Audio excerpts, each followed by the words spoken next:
आज गोटे मजा कथा विषय जानिबा उत्तर भी समस्ते पाइबे। एटा समस्त जीवन में घटी आगू घटब पिलादिने हो जेबे भी हो कौन बयस आमको जो मैंने भल पाती आम बापा माँ आमर निज लोक मैंने जदि सेम बयस आम सांगसाथी को देखती आमठू से मोटा होते तो हृष्टपुष्ट होते आम टे पतला होता आमको कहती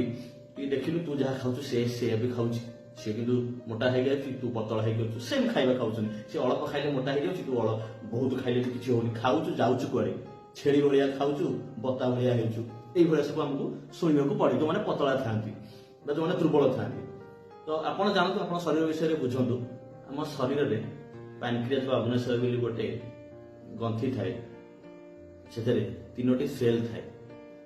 अल्फा बीटा गामा गणित कथा कहूनी आम शरीर कथा कहूँ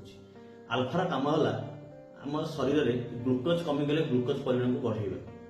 आउ बीटा सेल काम है ग्लुकोज बढ़ीगले इन्सुलिन माध्यम न्यूट्राल करवा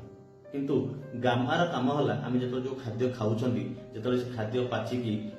हजम होगी पाचक रस परिणत हो जाए खाद्य रस परिणत हो जाए से रसरु विभिन्न प्रकार आमर पोषक तत्व गुड़ को अलग अलग शरीर को पठाई थाए जमीक आम जानते कौ भिटामिन कौ शरीर में कौ भिटामिन दरकार जमी आम हाड़ गोड़ पे कैल्सियम दरकार तो एमती बहुत सारा जिनस को सी बांटी थाए तो जो मानकर आल्फा काम करनी देह ग्लुकोज कमी रो मानकर बीटा काम करनी से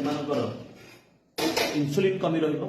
जो मानकर गामा काम करनी से सदाबले खाऊे किंतु देहरे लागू न तेणु आपण सब बेले आपण पैनक्रियास को ठीक रखंतु आपण निहाती सुस्थ रहिबे मजबूत रहिबे और शक्तिशाली मध्ये रहिबे। धन्यवाद।